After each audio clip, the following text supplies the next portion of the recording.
Hi everyone, a pleasant day to you all. This is Jasmine Taga-Unsod Kaop, and this time we will talk about the La Liga Filipina on Chapter 5. After going to Hong Kong to meet his brother, Dr. Jose Rizal came back here in the Philippines, and in the night of July 3, 1892, Dr. Jose Rizal found dead the La Liga Filipina at house number 176 Elias Street, Tondo. La Liga Filipina is different from Katipunan in a way that Katipunan aims for the full independence of the Philippines, while La Liga Filipina was derived from La Solidaridad, and it was founded for mutual aid and protection of its members and the fostering of a more united spirit among Filipinos. Its constitution declared the ends, form, duties of members and officials, right of members and officials, and the investment of funds and general rules.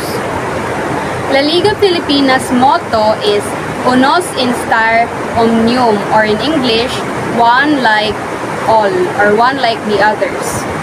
One like the all. The constitution of the La Liga Filipina aims, first, to unite the whole archipelago into one compact, vigorous, and homogeneous body. The second is for mutual protection in every want and necessity, and the third one is for the defense of all violence and injustice.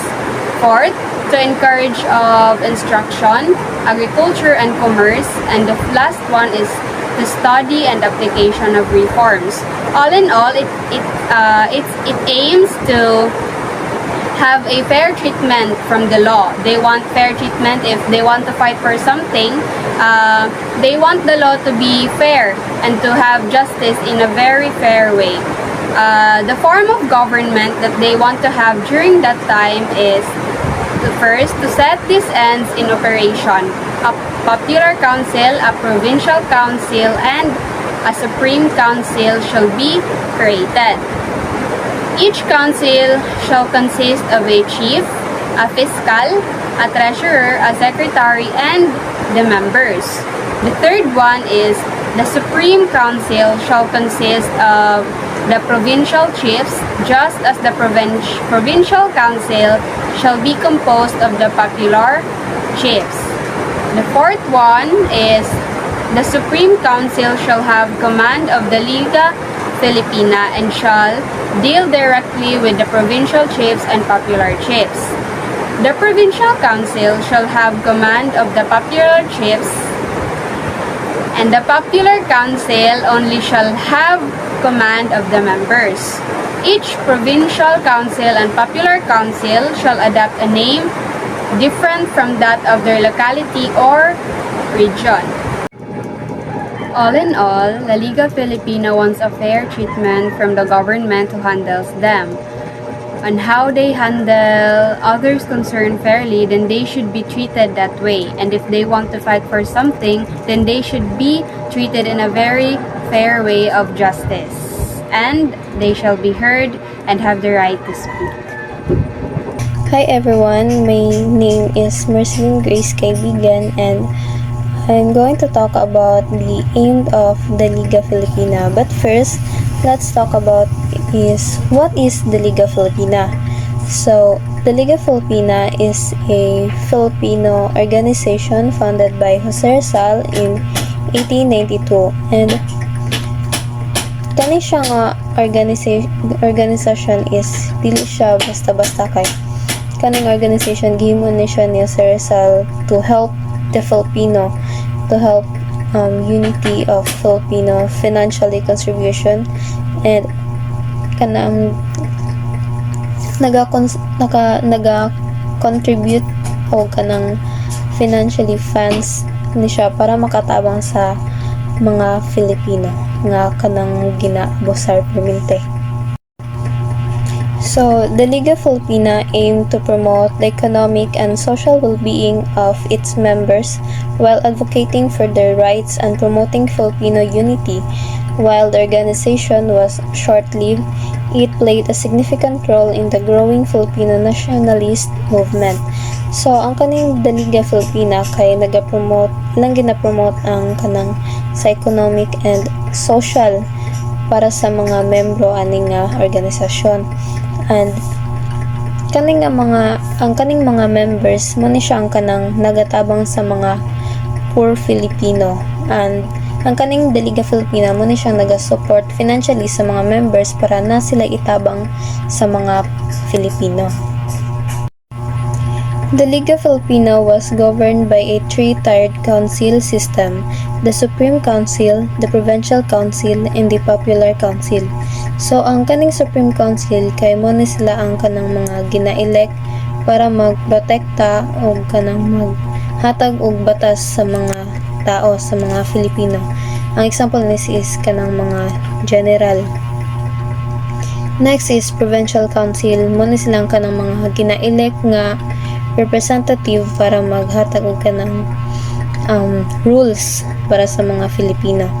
And ang kaning Popular Council kay mo ni silang kanang mga sa mga city nga like sa mga mayors ana.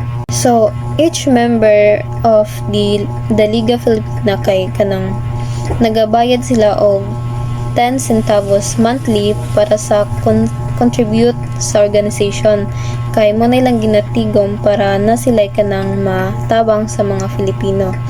And every members were allowed to choose symbolic names for themselves within the organization, kanang na sila free will para maghimo sila og kanang sarili nila nga mga names, like kanang mga alias nila. So ang kaning The Liga Filipinas kay na sila mga kanang importante nga ginalaanan sa ilang funds. Number 1 na ana is supporting members and their families. So ang The Liga Filipina kay kanang ginasuporta nila ang kanang members, ang mga every members o kanang mga family nila, like sa mga financial nga kuan nga, like anak sa mga members nga ginapa-eskwela para sa ilang studies and careers. Second is protecting the rights of the poor. The organization would advocate for the poor against powerful individuals or entities who might try to exploit them. So ang kaning mga mga members sa The Liga Filipina kay kanang ginaprotektahan nila ang mga rights sa mga poor Filipino nga kanang ginaabuso para dili sila abuson, ilan ang ginaprotektahan. Third is aiding members in times of need. Kanang ang kaning members sa The Liga Filipina kay andam sila mutabang sa mga members nila in times nga kanang kinahanglan kay nila. Fourth is promoting economic development. Ang kaning mga organization kay naga-provide sila loans para sa members nilang kanang kinahanglan og capital sa ilang mga business or kanang capital para sa mga negosyo nila nga andam nila i-provide ang ilang loans ana. Then fifth is introducing new technologies. The Liga Filipina would encourage the adoption of new and essential machines and industries in the Philippines. Sixth is creating cooperative business. The Liga would establish shops, stores, and businesses where members could access goods and services at favorable rates. So the next is we're going to talk about the rights of the members of the Liga Filipina. So every members have several rights and benefits. First is moral, material, and financial support. So members had access to assistance from the organization's councils and other members. So every member kay na sila right nga kanang makakuha sila access sa assistance gikan sa organizations. And next is favorable trade and professional opportunities. So members were encouraged to support each other's businesses and professions with their organization facilitating communication and cooperation. So every member have the opportunity nga suportahan sa sa organization about sa ilang business, silang profession, o sa ilang mga facilitation. Next is protection against injustice. So, members could seek the Liga's help in cases of harm or injustice. So, every member na sila kanang rights nga kanang or na sila opportunity nga protektahan sila sa the Liga Filipina in case nga kanang sa mga like mga kaso. So, na kanang protekta sila, which is the Liga Filipinas. Fourth is access to capital. So, members could request loans from the organization's treasury for their business ventures. So, every members na sila opportunity nga mo request og kanang kwarta gikan sa organization para sa kung tayo na sila ipatukod nga business. So, na sila free will nga mo request. So, fifth is discounts and rebates. Members receive discounts and rebates on goods and services provided by the Liga's institutions and members. So, every members na sila discounts sa mga goods, sa mga services from the organization. So, 6 is due process. Members were guaranteed the right to defend themselves against accusations or charges within the organization. So, every member na sila kanang katungod nga mo defend silang sarili against sa mga false accusations nga kanang gina-charge sa ilaha within the organization. So, good day everyone. I am Marion Joy B. Bordas, and my report for today is all about individuals who were involved in the revolutionary organization during Spanish colonization of the Philippines, in particular to La Liga Filipina, Katipunan, and various Masonic lodges. So, these people played a significant roles in the fight for their freedom. Fight for the freedom of the people either through peaceful reforms or armed resistance. So the first person who is involved in this organization was obviously the founder, which is Dr. Jose Rizal. So he founded La Liga Filipina and was shot by the Spanish on December 30, 1896 for inspiring revolutionary ideas through his writings. Rizal advocated for reforms through peaceful means, but his execution inspired more Filipinos to fight for their independence and for their freedom. Next is Ambrosio Salvador. So Ambrosio Salvador was the president of La Liga Filipina, who was soon arrested by the Spanish authorities because of his involvement in the reform movement. Agustin de la Rosa. He served as the legal officer of La Liga Filipina and was also arrested as part of the Spanish government's crackdown on reformists movement. Bonifacio Arevalo. So he handled the finances as the treasurer of La Liga Filipina, but sadly he was also arrested.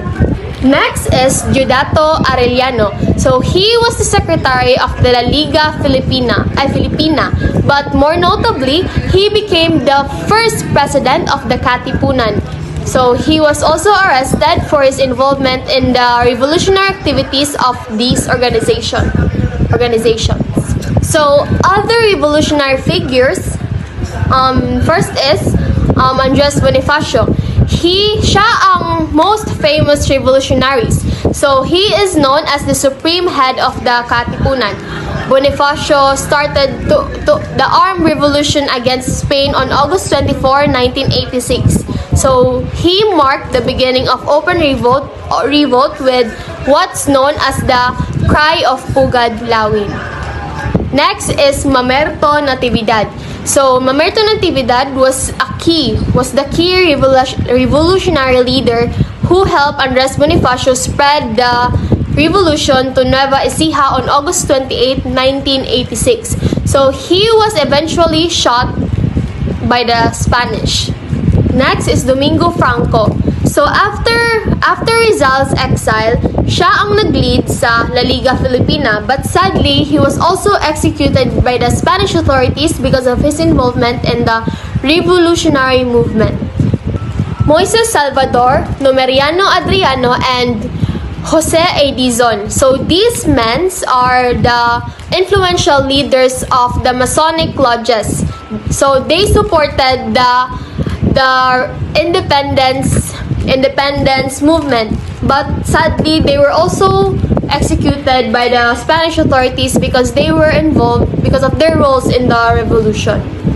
Apolinario Mabini. So, Apolinario Mabini was known as the brain of the revolution. So, siya ang key political thinker and also the legislator. So, but he didn't fight directly sa revolution, but iyang mga idea kay naka-influence gyud sa movement. Though wala siya gipatay sa Spanish authorities, pero gi-arrest siya sa Spanish. So next is Ambrosio Riazales Bautista. So he was an early revolutionary who fought against the Spanish in as early as 1868. So mas nauna pa siya ila Rizal nga mag-fight against the Spanish. So niapil siya sa independence movement. But soon later he was also arrested. Wala siya gipatay. He was arrested by the Spanish as for his continued involvement in the independence movement. Next is Timoteo Lanuza. So he led a protest in 1888 calling for the expulsion of abusive Spanish friars in the Philippines. So his roles in this resistance sadly led him to his arrest. Marcelino de Santos. So siya ang nag-support sa La Solidaridad, a reformist newspaper that advocated Filipinos for their rights in Spain. So sa iyang pagsuporta na revolution is na-arrest pud siya sa mga Spanish authorities. Paulino Zamora and Juan Zulueta. So kani silang mga men is they were part of the Lusong Masonic Lodge. So Lusong Masonic Lodge which supported the revolution. Yes, the revolution. So Zamora was deported by the Spanish authorities while si Juan Zulueta kay namatay siya. It's possibly due to the harsh conditions they were subjected to. Doroteo Onghongko. So Doroteo Onghongko, I don't know how to read this. Yes, he owned a house where the organization can meet para sa ilang meetings, ilang plans, ilang buhaton. So Doroteo's role is significant because he provides a safe house where the leaders can meet and plan. And lastly, Arcadio del Rosario and Timoteo Paez. So sila duha kay both sila na arrest because of their involvement in the Masonic lodges and revolutionary activities. And that's all for my report. Thank you. So hello, I am Angel Di Bersana, and this is the continuation of the issue or topic earlier, the pag reorganize sa La Liga. And since through the effort of Domingo Franco and Luis Bonifacio, diba, na-organize ang La Liga. So the question is, unsa nahitabo sa La Liga after sa deportation of Rizal? So diba na-tackle ng ban. So since diba gi-build again siya ni Franco and ni Bonifacio, at the first few months the Liga was quite active. So si Bonifacio gi-exert niya tanang efforts nga makaya niya para ma-organize ang chapters in various districts of Manila. So most especially sa Tondo. And since gibuhat niya through connections. And since si Bonifacio, apil man siya sa working class, very easy lang sa iyaha ang mag-connect sa mga tao into lower class of the society, such as artisans, laborers, small merchants.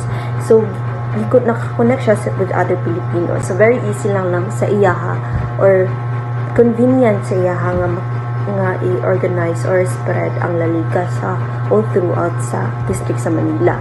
But then after few months lang ani nga kuan nga active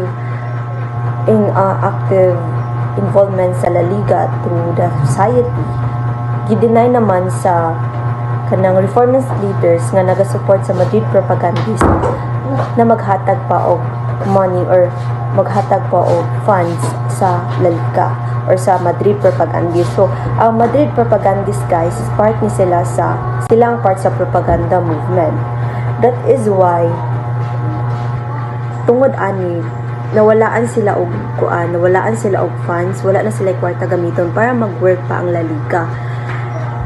So ang second reason guys is nahadlok ni nga sila nga mga leaders, gideny naman sa kanang reformist leaders nga naga-support sa Madrid propagandist na maghatag pa og money or maghatag pa og funds sa La Liga or sa Madrid propagandist. So ang Madrid propagandist guys is part ni silang part sa propaganda movement. That is why tungod ani nawalaan sila og funds, wala na sila kwarta gamiton para mag-work pa ang La Liga. So ang second reason guys is nahadlok ni nga sila nga mga leaders nga dili sila gusto, unwilling sila nga ma-appeal ilahang name or ma-discover or ma-arrest sila since nagatuo sila nga more radical rank and file members might capture the organization. So dili sila gusto nga ma-appeal ana kay ingon pa sila nga pwede ni siya mag-invite og reprisals from the authorities. So dili jud gusto ang mga mga leaders nga ma-involve pa. So gikat nila tanang connection nila sa La Liga. So by then is that nag-came into conclusion ang mga kanang leaders of the Liga nga kanang mangita sila og way para mahimong effective ang La Liga bisan wala na funds. That is why ang membership sa Liga was divided into two group. So ang first is the Cuerpo de Compromisarios and the Katipunan. So I know very familiar naman sa isa. Ang first guys, ang Cuerpo de Compromisarios, nag-pledge ni sila nga mag-continue lang silang support sa Dala Solidaridad.